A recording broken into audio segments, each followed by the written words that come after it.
Bonjour à tous, je suis Laura Thorne et je présente le Luxembourg à l'Eurovision cette année.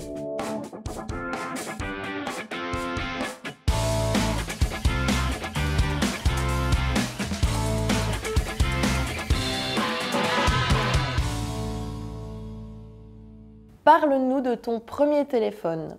Alors, mon tout premier téléphone, je l'ai eu, je pense, à l'âge de 9 ans ou 10 ans. Je sais pas exactement. C'était un Samsung rose. C'était les téléphones qu'on slidait vers le haut comme ça. C'était très à la mode à ce moment-là. Et maintenant, plutôt team Android ou team Apple? Team Apple. Donc depuis que j'ai eu mon premier smartphone, je suis restée sur des iPhones tout le temps. C'est quoi ton app favorite? Peut-être Netflix. C'est même pas vraiment une application typique du téléphone, mais à chaque fois que je me fais à manger ou que je prends mon petit déj ou quelque chose, j'ai toujours ma petite série sur le côté, donc je pense que c'est vraiment l'application sur laquelle je passe le plus de temps. Ta première publication Instagram est plutôt récente, novembre 2024. Pour ou contre l'utilisation des réseaux sociaux. C'est une histoire un peu drôle parce que j'ai créé mon compte Instagram littéralement 7 heures avant d'être annoncée en tant que finaliste pour la sélection luxembourgeoise. Donc oui, je suis une des rares personnes qui n'a pas eu les réseaux sociaux avant. À ce moment-là, j'étais un peu obligée de les avoir, mais vraiment, je me suis créé mon compte au dernier moment possible. Je suis contre la mauvaise utilisation des réseaux sociaux. Les influenceurs, etc., qui montrent un peu aux gens leur mode de vie. Ils présentent un peu une vie idéale, comme ça, qui n'est pas vraiment atteignable. Et on oublie un peu que derrière toutes les vidéos et les photos qu'on voit, il y a toute une installation et c'est beaucoup de show aussi et ça se passe pas réellement comme ça dans la vraie vie. Après, les réseaux sociaux, ça permet quand même aussi à des jeunes artistes comme moi d'avoir une visibilité, ce qui était beaucoup plus difficile avant. Je pense que ce qui est important, c'est de pas être addict aux réseaux sociaux aussi. Moi, ce qui me dérange toujours un peu, c'est quand je vois plein de gens autour d'une table, tout le monde sur son téléphone, personne se parle. Donc voilà, je suis pas vraiment pour ou contre, mais je trouve qu'il y a plus de contre que de pour, personnellement. Tu représentes bientôt le Luxembourg à l'Eurovision 2025. Quelle est, selon toi, ta force pour remporter ce concours? Alors, je pense que je suis une personne assez naturelle et authentique.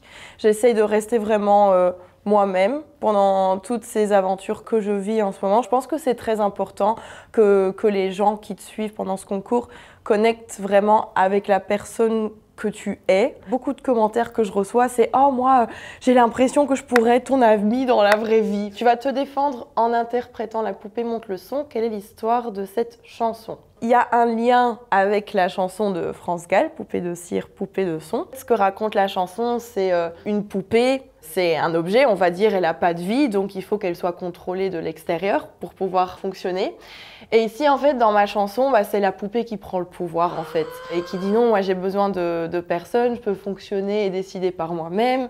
Donc voilà, c'est un peu la révolution de la poupée, on va dire. Ça rend en même temps hommage à la grande victoire de France Gall, qui est un peu iconique, mais aussi ça retrace un peu l'histoire depuis ces 60 années pour montrer que beaucoup de choses ont changé aussi. Chante-nous un extrait. Ta poupée, comme tu l'appelles, fait monter les décibels. Elle est l'écho d'une nouvelle génération, sans chiffon ni plastique, dans ses caractéristiques. Ta poupée mène la musique, elle monte le, elle monte le, elle monte le son.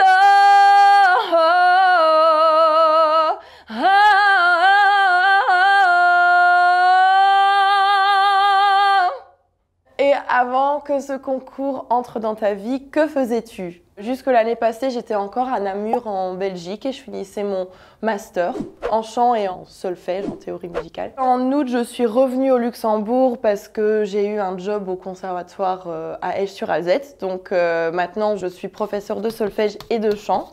Enfin, un conseil à partager pour poursuivre ses rêves. Alors je pense que la première chose, c'est que quand on a une idée en tête et qu'on veut vraiment absolument atteindre un but ou faire quelque chose dans sa vie, il faut vraiment y aller. Le job que tu veux faire plus tard, tu le fais peut-être pendant 40 ans. C'est la moitié de ta vie. Toujours donner le meilleur de toi-même. Ça, c'est vraiment le plus important. Parce que parfois, il y a beaucoup en jeu. dans des petits moments comme ça. Et ça suffit qu'au mauvais moment, on ne donne pas sa meilleure prestation et ça peut te gâcher quelque chose dans ta vie. Donc il faut toujours essayer d'être au top, mais sans se mettre la pression non plus, hein. Premièrement, j'aimerais dire merci beaucoup à toutes les personnes qui me suivent et qui tous les jours m'écrivent des messages super touchants et super gentils. J'ai pas vraiment l'occasion de répondre à tout le monde, même si j'aimerais bien. Ça me donne vraiment de la force et beaucoup d'envie de continuer. Merci beaucoup et on se voit à Bâle, j'espère.